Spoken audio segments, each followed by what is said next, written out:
Muy buenas, bienvenidos a un nuevo capítulo de Diagnóstico. Hoy un programa de altos vuelos, y es que nos vamos a fijar en la salud en el aire, en vuelos de aviones e incluso en el espacio. Y es que volar es una actividad segura, pero no exenta de riesgos. Tanto los usuarios, los pasajeros por un lado, como los profesionales, pilotos, azafatas y astronautas por otro, se enfrentan no solo a un posible accidente, sino a algunas patologías que aparecen cuando despegamos los pies del suelo. Para ahondar en todo ello hemos hablado con médicos de la Agencia Espacial Europea, preparadores de astronautas, pilotos y con nuestro invitado especial de hoy, Carlos Velasco, coronel del Ejército, médico y presidente de la Sociedad Española de Medicina Aeroespacial. Volar es seguro porque siempre que se cumplan los requisitos que hay que cumplir. Volar es una actividad de riesgo y, como decía, en un medio que es muy especial. La cuestión es saber qué nivel de riesgo es el que podemos asumir. Vamos ahora mismo con él, justo después, como siempre, de un rápido repaso por la actualidad de la semana.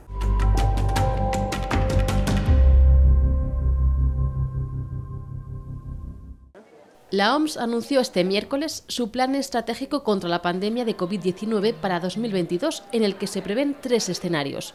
El primero, que califican como el más probable, es que el virus siga evolucionando, pero que la gravedad de la enfermedad se reduzca conforme aumenta la vacunación y las infecciones.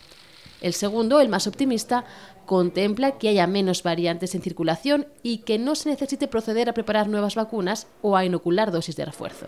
Y el tercero, y más pesimista, prevé que surjan nuevas formas del virus, más virulentas y más transmisibles. La Organización Mundial de la Salud ha logrado entregar ya 160 toneladas de suministros médicos a Ucrania, donde se han registrado un total de 82 ataques a instalaciones sanitarias, provocando 72 muertes y más de 43 heridos, según las cifras aportadas por el director de esta institución. Tedros Adhanom ha pedido a Rusia que cese en sus ataques a centros sanitarios que suponen una clara violación de la ley internacional humanitaria. Además, la OMS pide a las autoridades rusas que permitan la llegada de más suministros médicos, especialmente a las ciudades más golpeadas por la invasión, como Mariupol. Los españoles adultos con dermatitis atópica de moderada a grave ya disponen de una nueva alternativa terapéutica para su enfermedad. En la actualidad se calcula que unos 2,8 millones de personas en España viven con dermatitis atópica. El nuevo fármaco oral ofrece un inicio de acción rápido, mejorando síntomas como picor, trastornos del sueño y dolor de la piel desde el segundo día de tratamiento. Una patología que se estima que está mal controlada en un 55% de los pacientes que la padecen de forma moderada y en un 85% en el caso de los que viven con la forma más grave. Además, la dermatitis atópica supone un gran impacto en el bienestar personal.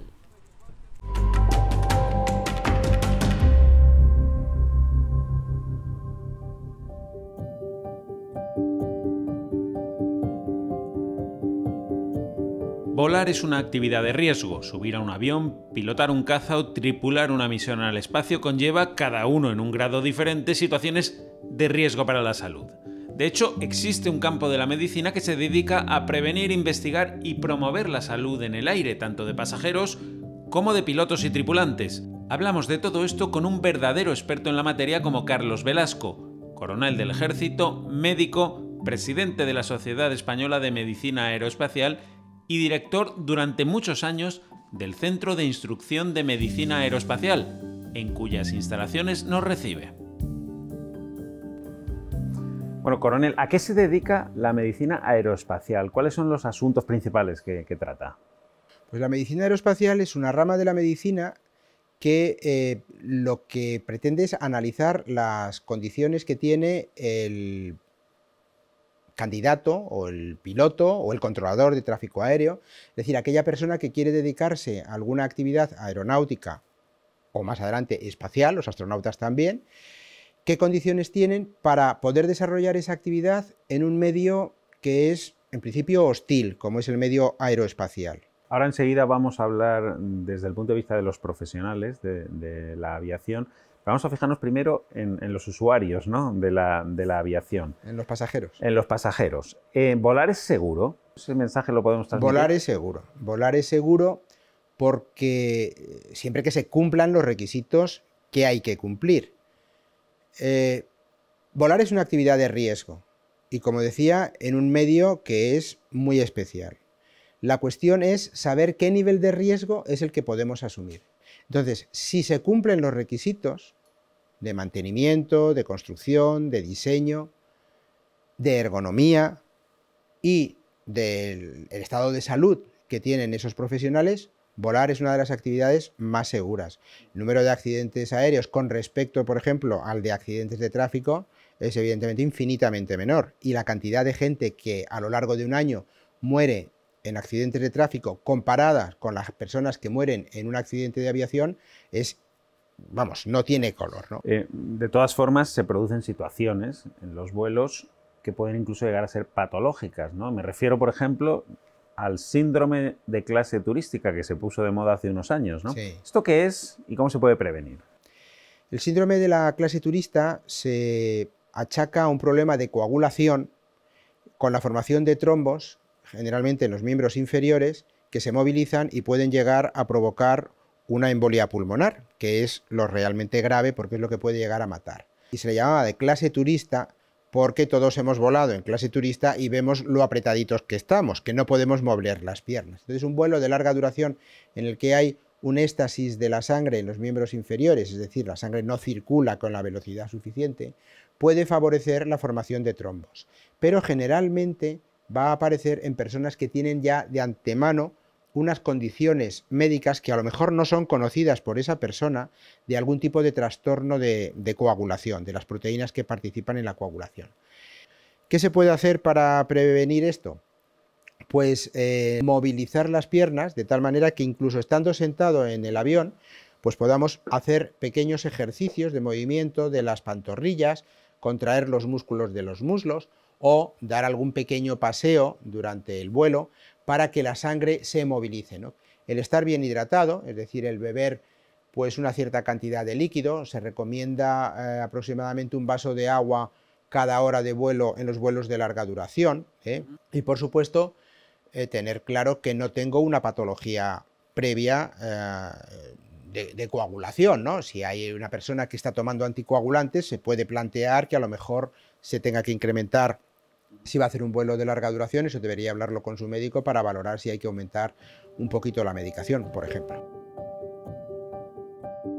No nos hemos referido aún a una de las patologías más frecuentes cuando hablamos de subirse a un avión: el miedo, la fobia a volar. De eso sabe mucho Alfonso de Bertodano, comandante de Boeing 787 y psicólogo que organiza cursos para perder el miedo a volar. Los miedos es una reacción necesaria del organismo cuando tenemos un peligro, ¿de acuerdo? Cuando esa reacción se desajusta y tienes la misma reacción cuando estás enfrente de algo que no es un peligro realmente, entonces es cuando empezamos a hablar de patología, de una fobia, ¿no? De un trastorno de ansiedad. A partir de allí, cómo es de grande y cuánto te limita es lo que va a determinar si necesitas hacer algo para superarlo, o puedes superarlo por ti mismo, o puedes sobrellevarlo. Es decir, que no todo el mundo con miedo a volar necesita de un tratamiento, de un curso para poder superar el miedo a volar. La pregunta entonces es: ¿en qué momento se necesita ayuda profesional para superar el miedo a volar? Cuando te impide hacer una vida normal, es decir, cuando tú tienes ansiedad desde días antes del vuelo, cada vez que intentas evitar por todo lo posible el subirte en un avión buscando trenes, barcos, cualquier forma de transporte que no sea subirte en un avión, y sobre todo cuando dejas de hacer viajes por no subirte en un avión, cuando estás evitando al 100% subirte en un avión. El miedo a volar es más común en mujeres que en hombres, en una proporción que puede estar en torno a 70-30. Hay circunstancias en la vida que sí que hacen que se pueda aumentar el miedo a volar, ¿no? Y una de ellas, que es muy común, es la maternidad. En cuanto las mujeres son madres, el hecho de separarse de sus hijos porque tienen que volar en avión les sienta muy mal, ¿no? Es una cuestión de apego. Y además empiezan a pensar catastróficamente, ¿no? Y si me pasa algo, ¿quién se va a encargar de mi hijo, de mi hija, ¿no? Es una circunstancia con la que nos encontramos muy frecuentemente. La terapia para perder el miedo a volar prescinde de fármacos por completo. Durante 3 días se hace un trabajo psicológico en tierra que culmina con una experiencia práctica. El último día lo que hacemos es un vuelo donde vamos con Air Europa de Madrid a Palma de Mallorca y de Palma de Mallorca vuelta, porque ahí es donde tenemos la oportunidad de practicar todo lo aprendido para que la gente se vaya con confianza. Tiene que estudiar después y tiene que practicar, lógicamente, pero se va con la confianza de que todo lo que ha hecho en estos 3 días de curso funciona. Al final, más allá del éxito inmediato, hay que hacer los deberes para asentar lo aprendido. Lo fundamental es volver a volar pronto siguiendo las recomendaciones y técnicas que se han aprendido a manejar.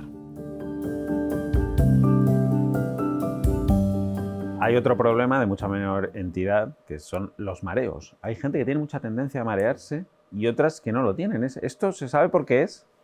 Eso es susceptibilidad individual que decimos. Es decir, hay gente que, como dices muy bien, tiene más tendencia y gente que tiene menos tendencia a marearse. El mareo de movimiento ocurre por una mala adaptación a ese movimiento. No es una patología en la inmensa mayor parte de los casos. Es una mala adaptación al movimiento. Generalmente en un vuelo estable, nivelado y sin problemas no nos vamos a marear tanto. Salvo que estemos allí y empecemos a mover la cabeza, por ejemplo, porque entonces estamos estimulando los líquidos de los canales semicirculares del oído interno y eso puede generar sensaciones que nuestro cerebro, que no está acostumbrado a eso, no lo acepta y entonces surge la cinetosis, el mareo de movimiento. Hay muchos pilotos que, candidatos a pilotos que cuando empiezan a volar se marean y a veces se preocupan mucho y dicen, no voy a poder ser piloto, ¿no? Bueno, pues la mayor parte, el 80% de los que empiezan mareándose, dejan de marearse al irse adaptando a ese movimiento. Hay una patología de la que oímos hablar frecuentemente, que es el síndrome de descompresión, ¿no? La enfermedad descompresiva. ¿Esto qué es? Porque esto ya es más serio, ¿no? No es tan serio como que puede costarle la vida a alguien. Vale. La enfermedad descompresiva consiste en la formación de burbujas de gas en la sangre y en los tejidos corporales. Esto se describió por primera vez a finales del siglo XIX y principios del siglo XX con los submarinistas. Y de hecho es un fenómeno que es mucho más grave y es mucho más frecuente en el personal que hace actividades subacuáticas. ¿Por qué motivo? Porque los cambios de presión que ocurren debajo del agua son mucho mayores que los que nos podemos encontrar en el medio aeronáutico. Y la pregunta es, ¿puede ocurrir enfermedad descompresiva? Es decir, ¿se pueden formar burbujas de gas, generalmente nitrógeno, en el interior de nuestro cuerpo en el caso del vuelo? Y la respuesta es sí. Eso puede ocurrir porque se ha visto que cuando se cambia bruscamente, en pocos segundos, de presión ambiental, se baja a la mitad de la presión a la que estoy previamente expuesto, el riesgo de formación de esas burbujas de gas aparece. ¿A qué altitud ocurre esto en el vuelo? A una altitud de unos 6 kilómetros de altitud. Es decir, a 6 kilómetros de altitud la presión barométrica es la mitad que la que tenemos a nivel del suelo. ¿Volamos alguna vez por encima de 6 kilómetros? Obviamente sí. Lo que ocurre es que vamos en un avión presurizado, ¿vale? Habitualmente los aviones no se despresurizan. Por lo tanto, es muy raro que ocurran enfermedades descompresivas. Pero, y esto sí quiero llamar la atención, eso ocurre, es decir, ese nivel de los 6 kilómetros como umbral en el que aparecen las burbujas, pasa cuando partimos de atmósfera 1. Si yo he estado haciendo submarinismo en las horas previas al avión, a volar con botellas en el submarinismo, he estado acumulando más nitrógeno en mi sangre. Entonces ese umbral de los 6 kilómetros se reduce.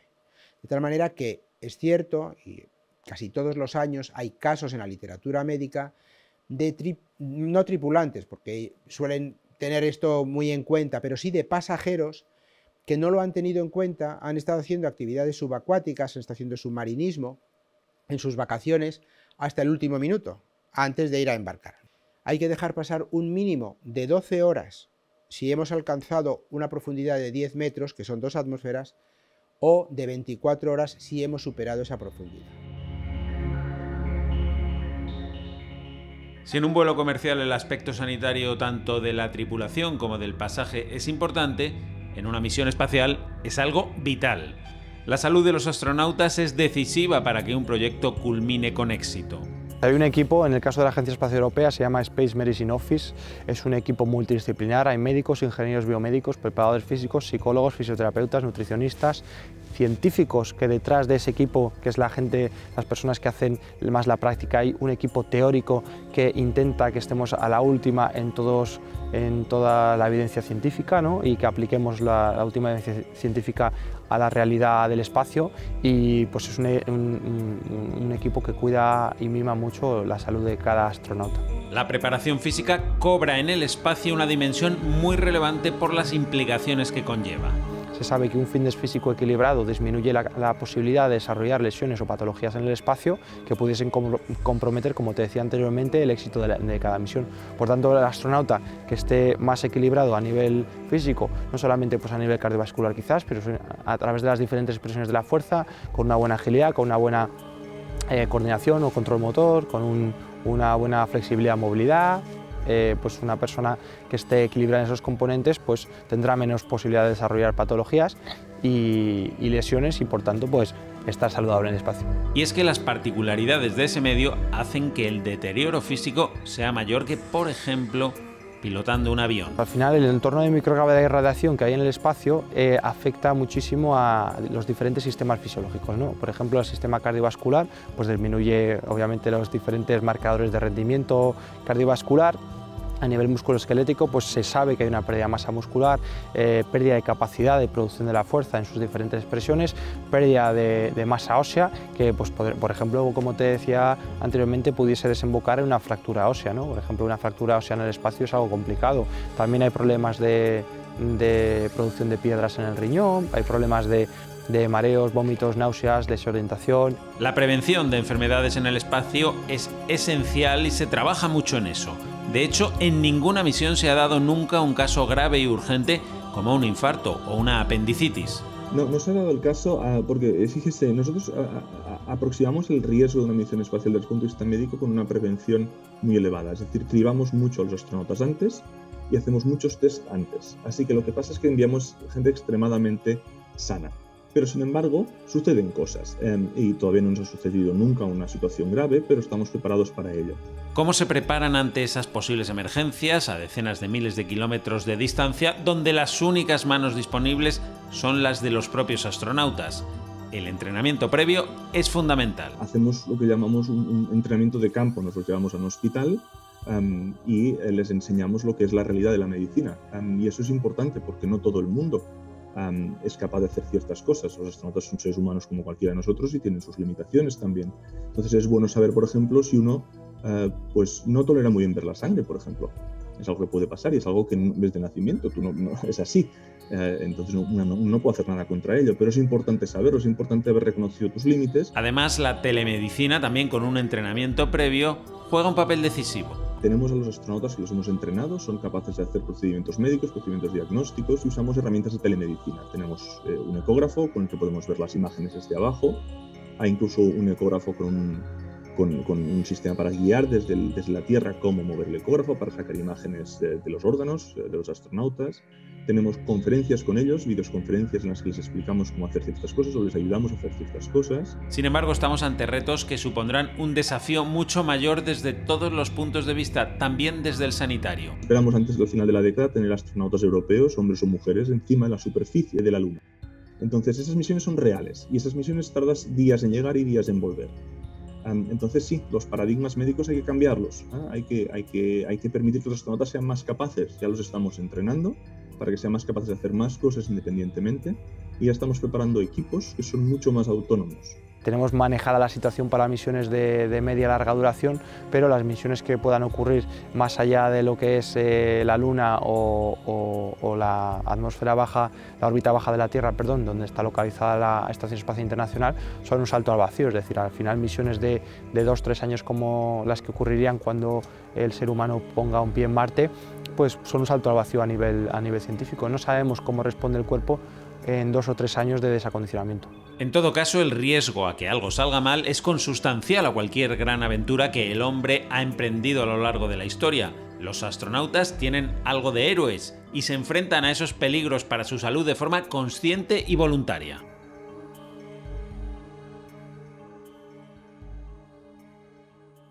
Vamos a ponernos ahora a mirar a los profesionales, ¿no? A los pilotos. Cualquiera puede ser piloto. Y es más, ¿cualquiera puede ser piloto militar o piloto comercial? ¿Las exigencias son las mismas para unos y otros? Bueno, pues no. No es que haya que ser Superman, pero sí que hay que tener unas aptitudes mínimas para desarrollar la actividad de vuelo. Por eso se pasan reconocimientos médicos. Y las condiciones no son las mismas las que se exigen para un piloto militar que para un piloto civil. Porque las demandas de la aviación militar también van a ser mayores que las demandas para la aviación civil.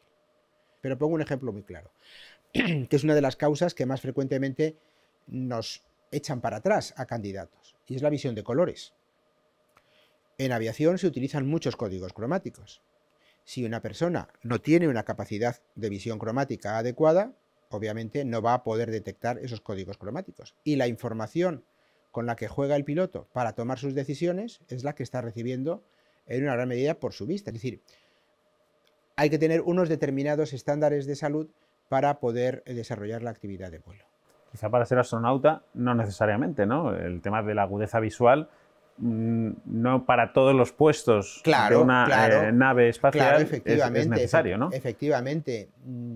Yo participé en la primera selección que se hizo aquí en los años 90-91, en el proceso de selección, y entonces la Agencia Espacial Europea establecía un máximo de 2 dioptrías, por ejemplo, para volar, ¿vale? En la aviación de caza, en España, no permitimos ninguna dioptría. Me gustaría, casi para acabar, poner un poco la mirada en el futuro, ¿no? Se habla de expediciones espaciales más allá de la Luna, donde ya se ha llegado. Marte parece ser que es el siguiente objetivo, en una década, en 2 como mucho. ¿Estamos preparados ya para ir a Marte? Estamos en vías. Desde ese punto de vista, estamos en vías y además acelerando. Sí, digamos, el proyecto de Marte o el proyecto de establecer una base en la Luna son casi realidades ya, ¿no? Es algo que es viable. Pero el mundo del espacio complica todavía más. Decíamos que la actividad aeroespacial aeronáutica es una actividad de riesgo, la espacial lo es todavía más. Pero además hay 2 factores que son fundamentales, que es la microgravidez y la cantidad de radiaciones ionizantes, las radiaciones cósmicas que proceden del espacio exterior y que en la Tierra están digamos, filtradas por la propia atmósfera o controladas, retenidas por el campo magnético terrestre, y que en el momento que salimos de ese campo magnético y fuera de la atmósfera no tenemos esa protección, ¿no? Entonces, esos 2 son los factores más limitantes para estancias prolongadas tanto en Luna como en Marte o en otras estaciones orbitales que se puedan pensar en un futuro, ¿no?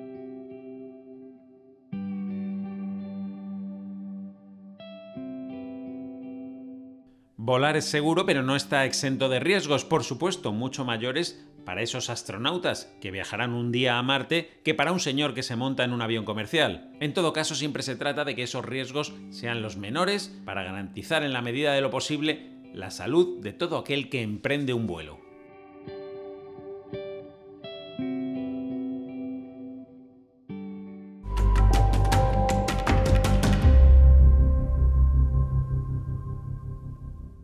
Bueno, pues nos vamos acercando al final. Le damos el último minuto del programa de hoy al doctor César Casado, que nos habla del síndrome de la clase turista. Cuando hablamos de medicina y aviones, inevitablemente nos viene a la cabeza a los viajeros el conocido como síndrome de la clase turista. Se trata de la formación de trombos en las venas de las piernas, y esos trombos pueden desprenderse, viajar por el organismo en forma de émbolos y afectar a las arterias pulmonares. Esto se conoce como tromboembolismo pulmonar y es una patología muy grave. El síndrome de la clase turista se observa en vuelos de larga duración en viajeros de clase turista principalmente, debido a la mayor inmovilidad que tienen. Pese a que la probabilidad de sufrirlo es bajo, hay pacientes de especial riesgo que deben considerarlo, como aquellos que han sido operados recientemente o tienen enfermedades oncológicas o tienen especial riesgo trombótico por algún antecedente previo o que toman anticonceptivos orales, fumadores, etc. En estos pacientes se recomienda que en vuelos de más de 3 horas movilicen las piernas a menudo durante el vuelo, beban abundante agua y utilicen medias de compresión y si duermen durante el vuelo, lo hagan con las piernas estiradas y relajadas. Y si el riesgo es especialmente alto, deben consultar con su médico si es conveniente el uso de fármacos preventivos. Como siempre, la prevención es el punto clave para evitar cualquier problema. Bueno, pues hasta aquí este capítulo de hoy dedicado a la medicina aeroespacial. Esperamos que les haya gustado y les invitamos a vernos de nuevo dentro de 7 días. Volvemos en una semana con un nuevo capítulo de diagnóstico y un nuevo asunto de salud contado, como siempre, desde una perspectiva diferente. Hasta entonces, sean felices.